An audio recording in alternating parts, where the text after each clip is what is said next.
আপনারাও যদি বানিয়ে ফেলতে চান এরকম বাগদা চিংড়ি থেকে তৈরি the perfect fried shrimp tempura, তাহলে এই ভিডিওটি সম্পূর্ণ আপনার জন্য, যা আপনার বাসায় সবাই এনজয় করে খেতে পারবে।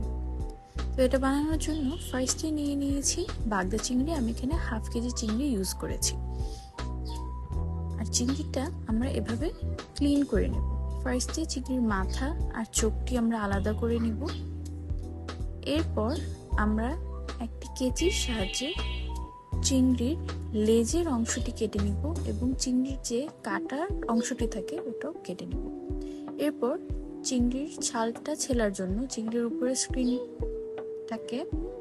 স্কিনটাকে কেচির সাহায্যে কেটে বাকিটা সময় আমরা হাত দিয়ে চামড়াটা ছুলে নেব এবং চিংড়ির বডির উপরে যে একটি রগের মতো থাকে এটি আমরা উঠিয়ে ফেলব। এটি খাওয়া মোটেও উচিত না। তো সেকেন্ড শ্রিম্পটাকেও আমি ঠিক একইভাবে ছুলে নিয়েছি এবং লেজের অংশ কেটে আর কাঁটাটা কেটে ছালটা ছুলে নিয়েছি। আর এই স্ন্যাক্সটা কিন্তু খুবই মজা খেতে, আপনার বাসায় অবশ্যই ট্রাই করুন। তো চিংড়ির শেষে আমি ধুয়ে ফেলছি। খুবই ভালো মতো ধুতে হবে। এখানে 25টার মতো চিংড়ি হয়েছে আমার 1/2 কেজিতে।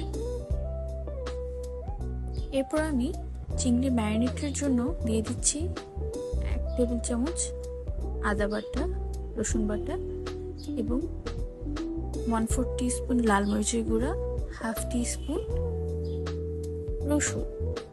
লবণ। এরপর আমি ভালো মতো মিক্স করে নিব। এরপর আমি এটাকে ঢাকনা দিয়ে ঢেকে রাখবো ফর 15 to 20 মিনিটস ম্যারিনেটের জন্য। এরপর ড্রাই ইনগ্রিডিয়েন্টের জন্য আমি লাল আটা নিয়েছি। এটাতে নিয়েছি 1/4 টিস্পুন মরিচের গুঁড়া এবং 1/4 টিস্পুন লবণের গুঁড়ো। এখানে আমি 1/2 কাপ লাল আটা নিয়েছি, আপনি চাইলে সাদা আটাও ইউজ করতে পারেন।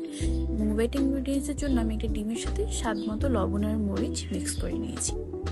এরপর আমি দুটোকে একসাথে মিক্স করব এবং 1/4 কাপ এর মতো পানি দিব। পানি দিয়ে ব্যাটারের মতো তৈরি করে নিব এবং দেখেন ব্যাটারের কনসিস্টেন্সিটা হবে এমন। এবার কোট করার পালা। এবার আমি একটি চিংড়ি নিয়ে চিংড়িটিকে ফার্স্টে ব্যাটারের মধ্যে ভালো মতো কোট করে নিব এবং ব্যাটারের মধ্যে কোট করা হয়ে গেলে চিংড়িটিকে ব্রেড ক্রামের মধ্যে ভালো মতো কোট করে নিব।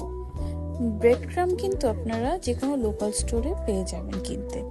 আমি এটা কিনে ইউজ করেছি, বাসায় বানাইনি।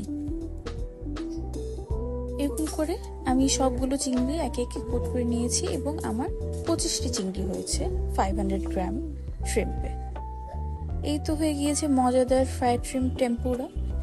আপনারাও এটি বাসায় বানিয়ে ফেলবেন। রেসিপিটি খুবই ইজি এবং আমাকে জানাবেন।